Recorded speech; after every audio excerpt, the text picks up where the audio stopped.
So the challenge, because you just said you're more service-based, Yeah.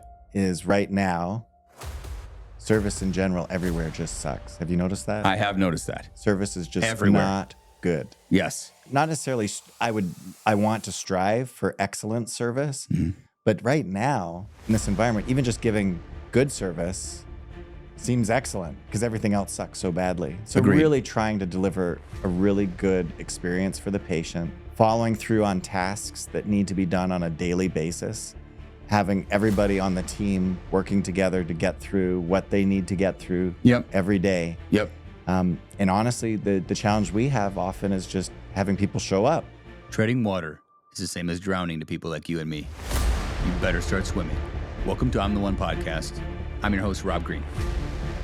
Tell me a little bit about operationally, what are the challenges? So we do online stuff. You're a service-based, you're belly to belly, person to person. What are your challenges in your business? So the challenge, because you just said you're more service-based, Yeah. is right now, service in general everywhere just sucks. Have you noticed that? I have noticed that. Service is just Everywhere. not good. Yes. So not necessarily I want to strive for excellent service, but right now in this environment, even just giving good service seems excellent because everything else sucks so badly. So Agreed. really trying to deliver a really good experience for the patient, following through on tasks that need to be done on a daily basis is huge, meaning having everybody on the team working together to get through what they need to get through every day. Yep. And honestly, the challenge we have often is just having people show up. Hiring and making sure that they are accountable and show up for work. It's hard sometimes, especially when you're lean. Yes. Until you get to a certain size, right? I feel like that you're at that tipping point almost from a size perspective. I think the estheticians are amazing that you've always had. Everybody there has been amazing. It feels like the gap that I've noticed is you've had turnover at the front desk. Yes. And that seems like in your line of business is a critical role. It's one of the most important roles. Right. Because that's the person I'm interacting with, or the person that didn't call me back, or forgot to schedule my appointment, or didn't give me the right information, or whatever happens. And that's you can do an excellent job and we have a great interaction, and then the other person doesn't follow up and it leaves a bad taste in someone's mouth, perhaps, right? Yeah. How do you, how have you solved that, or how do you continue to work through that? We just hired someone that's going to help direct that. And okay. I think that, so historically, the staff that would be in those positions were a little bit more self-motivated and able to complete tasks without a lot of micromanagement. And what it seems like is, I don't want to diss on the younger generation, but it's just, it seems like younger people need a lot of direction. Yes. And so historically, where we wouldn't necessarily need someone in that role directing, we've got someone now. So hopefully that's going to help remedy that. And authentically, there's amazing people out there. I know that. So part of it is just finding those people. And that's a struggle. That's a struggle. It's not easy. I do feel like, in our business too, it's a challenge to find people that are proactive, that critically think, and that operate with some urgency. Yes. That's what we talk about around the office all the time. Yeah. Can we get somebody that's proactive, operates with urgency, and can think critically? Yeah, and that seems simple and easy to me, but we struggle finding that on a regular, consistent basis, overseas and in the U.S. Yeah, it's the overlap of the hungry, humble, and smart. Yep. And it's interesting because when I do a lot of outside of work in the office, I do a lot of speaking where I'm traveling and working with very large groups and interacting with all different types. And it's really interesting when you meet someone that is really successful and you start listening to their story and you listen to how they operate. They're always hungry, humble, and smart. It's so consistent. So those are the characteristics we screen for. Yeah. But it's hard because screening and then seeing the person walk the walk can sometimes be different. Well, that gets, we've just talked about this a lot lately on our team. The IQ part or the smart part is probably the easiest to test for, right? Yeah. We can test, we run IQ tests, Wonderlic, to try to understand what the starting point is. The hungry and the humble are so subjective. Yeah. And I feel like sometimes in interviews, I get fooled, I guess. I believe something different Yes. than what the reality is, because it's easy to, be somebody different in an interview process. So it's really, have you found anything to help with that? Because we're always trying to hire better. This is a constant conversation. I'd say it's helped, but it hasn't been super successful. Is just really going through like a values screen with the potential employee, and how that mixes with your values as a business. Interesting. And getting them to talk about life experiences that relate to those values. So, for example, one of our values is stewardship, and thinking about the business like your own. So, getting examples from their life that kind of reflect when they've done that. And if they don't even know what stewardship is and can't really understand that, then you probably know that they might not be the best fit. That said, though, even after doing that, it's not a perfect system, obviously. I don't know if we'll ever have a perfect hiring system, but I think that those little things like that, trying to understand values, which I don't know if we do a good job of that. We should look into that. You just improve your probability of finding somebody that's great. Yes, that's the whole idea. That's the whole idea. We're never going to get it 100%. And sometimes I tend to bias myself on giving people chances. Yeah. I am very like, oh, they can make it. They can do it. They can make it happen. And sometimes they do. And then sometimes they don't. And so that's the challenge, is like, how do I get a higher batting average? Right. We're consistently thinking about how do we get a better, higher batting average. And it's, as an owner, it's tough because it's rare to find anybody that cares about your business as much as you do. Right. Well, nobody's going to care about the business as much as you do. Right.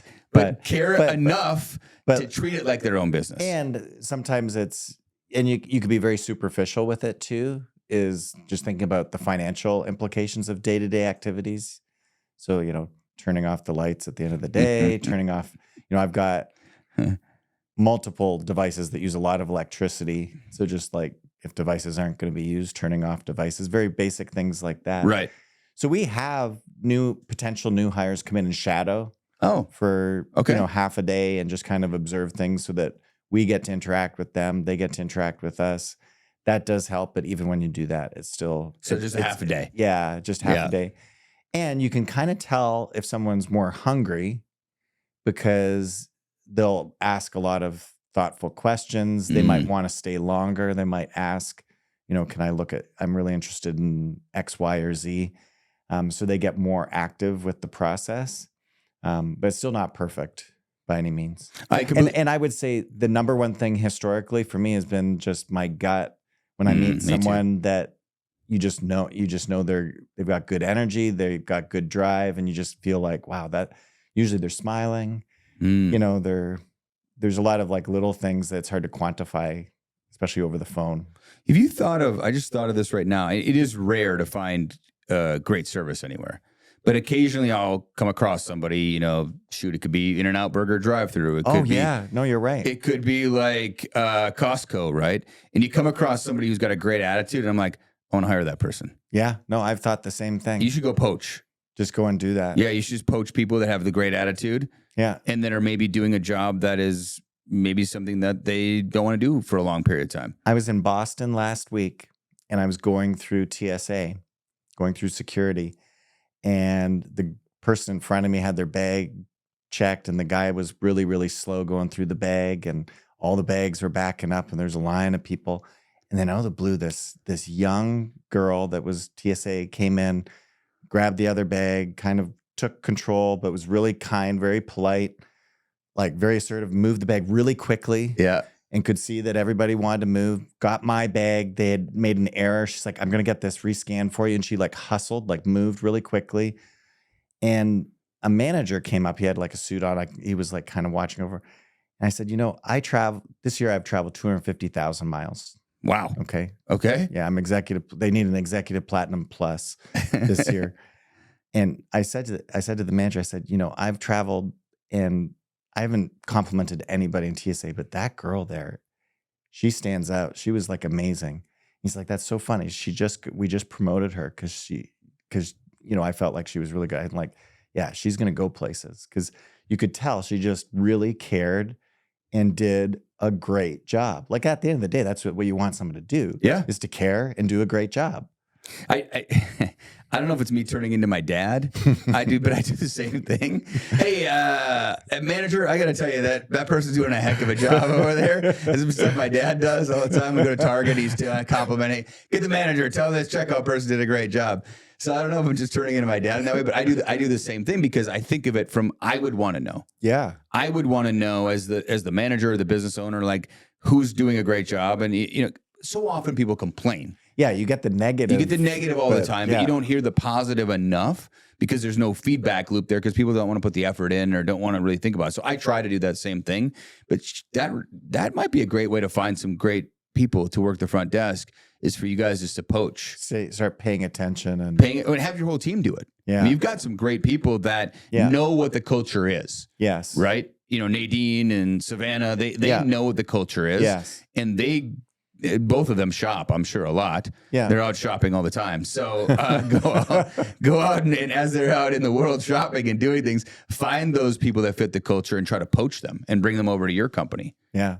That might be a way. I actually know some very, very successful offices that have done that and talked about that. And I've just never done it. It's just an interesting idea. I love that. I like the idea. So, all right, you just moved to a new office space. Yes. With the idea that you have ability to expand. Yes. So there's extra space you're not even using, not even patient rooms. There's just extra space. What's the vision for where you want to take Contour Medical next? To really be able to tap into training. Because in my industry, the quality of training that's available, more advanced training, is mediocre at best. Okay. There's just really not a lot of good opportunity. So I'm always getting asked to provide that. And historically, I'll travel and I'll do on-site teaching at other places, but that takes a lot of time and there's a lot of cost involved, even though, I'm compensated. But to be able to have people, larger groups of people, be able to come to me and to have things set up with audio visual that can allow live streaming and gathering an immense library of content. Because if anything, from a training standpoint, having lots of content for your education purpose is like huge. So we have the space to do that. And it's still not going to be too big. I've always given advice that you don't want to grow too big, because you end up having an overhead that's beyond what you really need. And I don't need to have a ton of space to do what I do. I could be very successful just with like 1 or 2 small rooms if I needed to. But to have a larger facility for training is the vision. And using that space also for patient education. I've always been committed to that, but never really had a good environment to be able to say, okay, Friday night, we're going to do a talk relating to macronutrients versus micronutrients and educating about how to track their micronutrients, or talking about something as simple as, what kind of calcium should I take? What kind of magnesium should I take? So some of the nutritional wellness things that I'm talking to patients about, but to have a platform where I can educate about it, I think is I get excited about that. Well, and that's what you should do. I mean, you should do things you get excited about that add value, and then that would create more content for the website. Yeah. More content to reinforce the what you're already teaching on a one-on-one basis. A lot of times you're just going to standardize it and you're going to have it forever in a library that you get a lot of purpose. You can utilize that for a lot of different purposes, right? So it's the training side of things. We could train other doctors about things. You can also train your patients about it. There's content, there's discovery. I find in this space, the aesthetic space, there doesn't seem to be a lot of high quality content out there. At least I haven't, as a consumer, been able to find it. And you'll be like, oh, there's this new machine. And I'll be like, great, let's try it. I'm just that guy. I'll be like, oh, sounds great. Let's try it. Yeah. So what's the worst that can happen, right? But I also like to research. And a lot of times I'll go online. I'll be like, there's nothing. There's very little. There's the video, the 3-minute video the company puts out from the machine. And then there's hardly anything else. Yeah. Or you go to everybody else's website. They have the same pictures. Correct. The same video. And I'm so against that, because I feel like that's misleading. You should always showcase your own work, and you should really try and take things to a level where you're educating about the data behind what you're using. So to have a platform where I can do that more is going to be nice. And also really showcasing, I don't feel like right now our website really showcases the work and the vibe of what we do. I don't think it really captures all that. So Right. that'll be kind of the goal. Because my before and after pictures, the results that we get are arguably some of the best, Right. not just in Arizona, but like in the country. So it's like, that's exciting. I want people to You see want to that. show it. Yeah. Because I go to events and like I'll be working with other doctors, some of the top plastic surgeons, they'll be like, "Oh, can I use that picture?" I'm like, "Yeah, sure, go ahead." I don't mind people using my pictures as long Sure. as they give me credit for it. Sure. But it's kind of cool. I think that's exciting. I think that's a great direction for you to go next because you can obviously see in your actions, you're passionate about it and it's fun. And then it's going to help. It's synergistic to what you're currently doing. It's kind of like this podcast. This podcast for me is just fun. Yeah. I have a great time talking about business. I learn new things every time I have a conversation. There's no monetary drive for it. It's actually a negative. It costs money to do, but it's a lot of fun for me and it's synergistic to what we're doing. So it continuously education for me, meeting new people, growing. And so it's a blast. So I think doing at our point in our careers, doing more of those kind of things makes the most sense to me. Yeah. And one of my mentors, Dr. Ed Zimmerman, he's the Dick Doc on TikTok. I think he has 2 million followers now. Wow. Yeah. Okay. He started 2 or 3 years ago. The Dick Doc on TikTok. Yeah. It's great. And I recommended to my buddy, Dr. Gregory Lawrence, who's a phenomenal plastic surgeon in Memphis, and he's the Tit Doc on TikTok. That's awesome. But Dr. Ed Zimmerman, many years ago, he said to me, if what you're doing each day doesn't bring you passion and you have fun doing it, just stop doing it. I love it. And I started kind of implementing those little things in the office as far as what I was doing day to day, and it makes such a big difference. I love that. That's great advice. Yeah. It's great advice. It's so often we just kind of get stuck in the same patterns. Yeah. We do the same stuff. And then you even take a minute to reevaluate what you really enjoy and what you don't enjoy. It's like, well, how can we cut out the stuff that I don't enjoy and maybe isn't providing much value, and how do we do more of the stuff that we enjoy? And yeah. I mean, you definitely light up when you talk about that stuff. You love the educational piece of it. I can see that. I do very much. I love that. All right. Is there anything else that you think, what kind of challenges other than the hiring? That makes complete sense. I think everybody has that challenge these days, and you've got some solutions around that. What other challenges do you have in like a service-based business that maybe, I wouldn't be used to? Are any other challenges that you come across? Because you're really selling time. Yes. And expertise. Absolutely. That's Talk exactly to me. it. I would assume there's maybe some scheduling challenges. So Do people not show up? Yeah, so there's always challenges as far as people that might not show up for an appointment, things like that. But I think I have a wait list right now of like probably 25 people. Like it varies day to day, but it floats. But if there's a gap that opens in the schedule, as long as the girls are good about calling and being strategic. Yep. Which I've meant also maybe looking at where if someone's on the wait list and they live half a mile away, call those people because they're close. So it's amazing how critical often, thinking. How right. That would not happen unless I suggested it, unfortunately. But I'd say more of the challenge day to day is really optimizing what's not dependent on me. Yeah. Meaning I only have so many hours. Yep. And we have other rooms that can be occupied and be functional and productive. Yes. And to skew the revenue to the things that are not as dependent on me on a daily basis is the challenge. So that's the goal, so that I can. Because you're busy all day. I'm busy all day. So how do you utilize the space you already have with the machines you already have and the estheticians you already have to generate the most revenue? Correct. Well, that doesn't include you because you're already maxed out. You're already constrained. Correct. And if we had to hire someone else to grow that even more, great.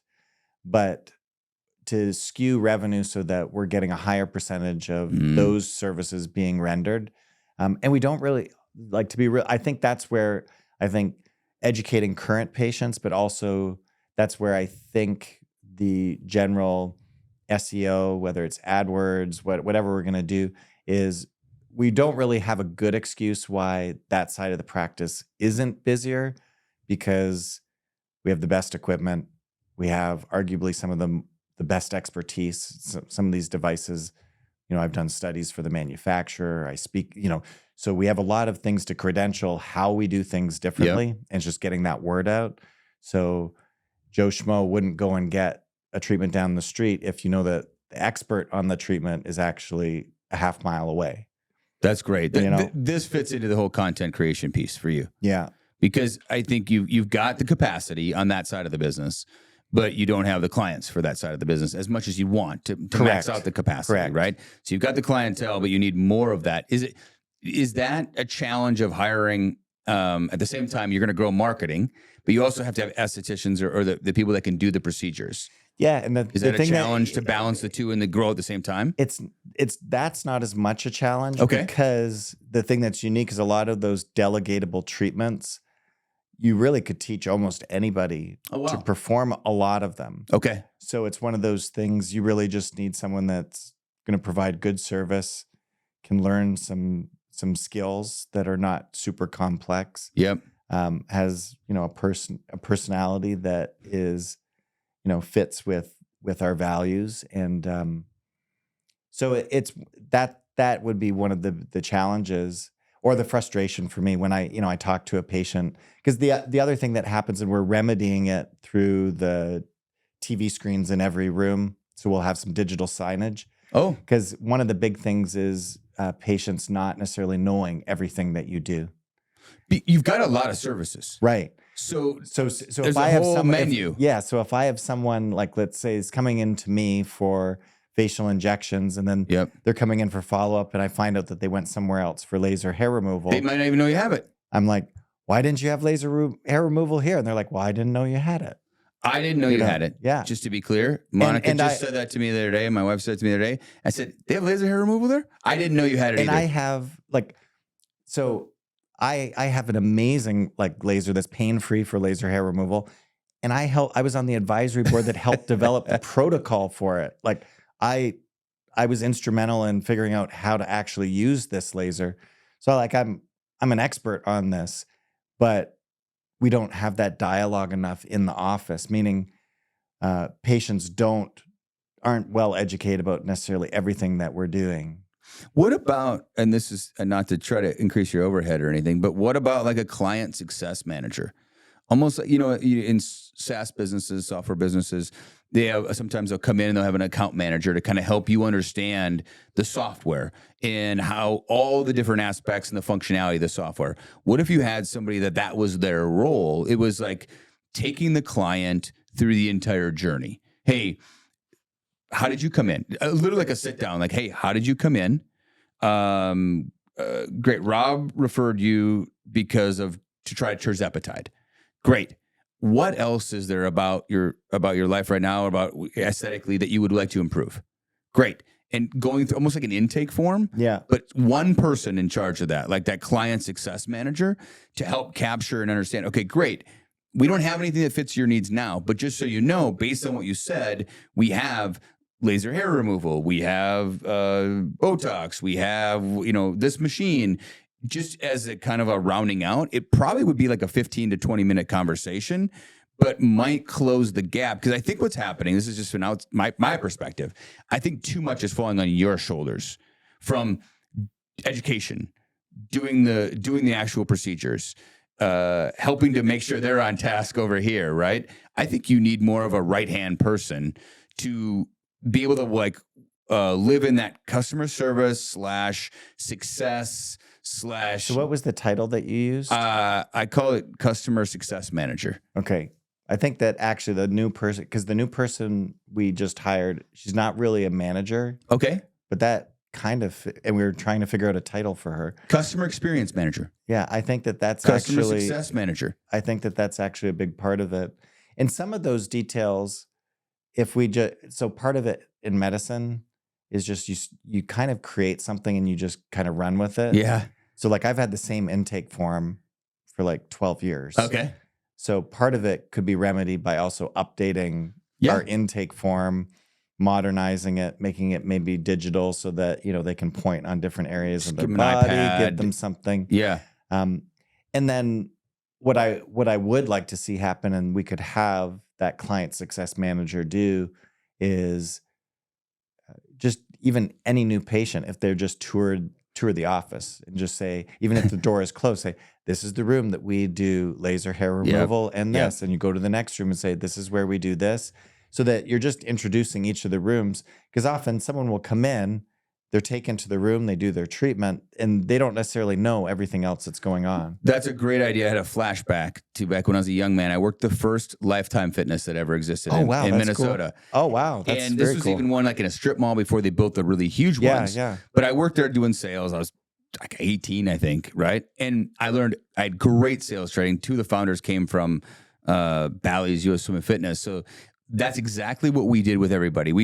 What I learned there was you don't want to do the Disneyland tour. The Disneyland tours, we have some of this over here, we have some of that over here, and a little bit over here. So people would come into the gym and they would say, hey, listen, I just want to lift weights. I want to come in. I'm looking at getting a membership. Well, before we'd ever give them a tour of the gym, we'd sit down for a few minutes and just say, hey, before I give you a tour of a bunch of stuff you don't want to see, why don't I help understand what you're looking to accomplish and what your goals are?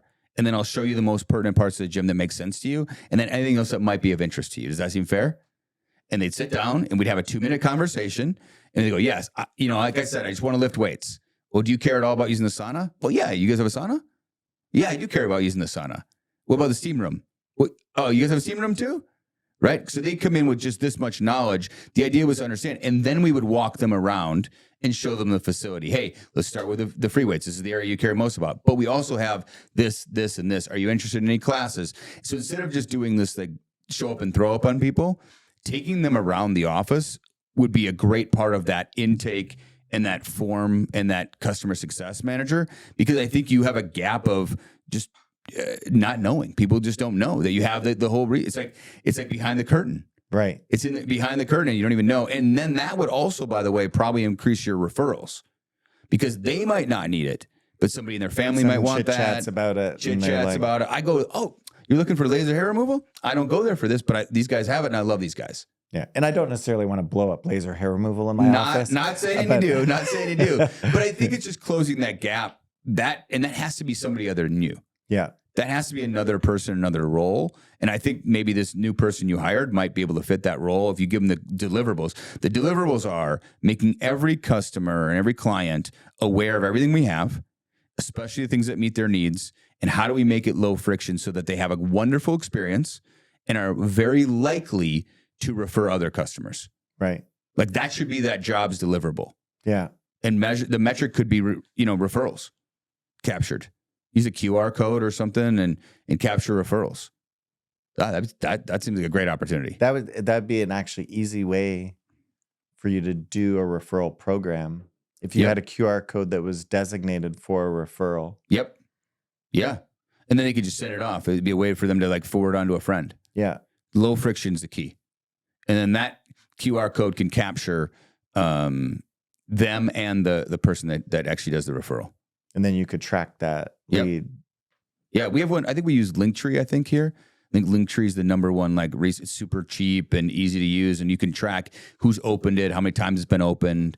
We just did one last week where we mailed a package out. It's got a Linktree to a video. So we can see if there's been an interaction on that QR code. And this is a 1-to-1 ratio. So we'll know as soon as he opens the package and scans the QR code. So we'll track. It's a little stalker-ish, but it's a great way to track everything. You have to track it. You want to track it. Because you have to know, you want to be able to differentiate what's successful versus what isn't. 100%. So that you can always fine tune it, make it better. And you'll know right away whether that person's the right fit or not, I think, because they'll be coming up with ideas. They have to be the engine for improvement. I find that's the biggest thing. Like, are they the engine for improvement? Are they treating it? Are they hungry? Are they humble? And are they smart? And are they thinking about better ways to improve it? Yeah. It can't just be you being, we talk about this all the time at the office. I need more engines. Yes. I need more engines to think about better ways to do things. Yeah. Not just follow the current script or the current SOP that we have right now.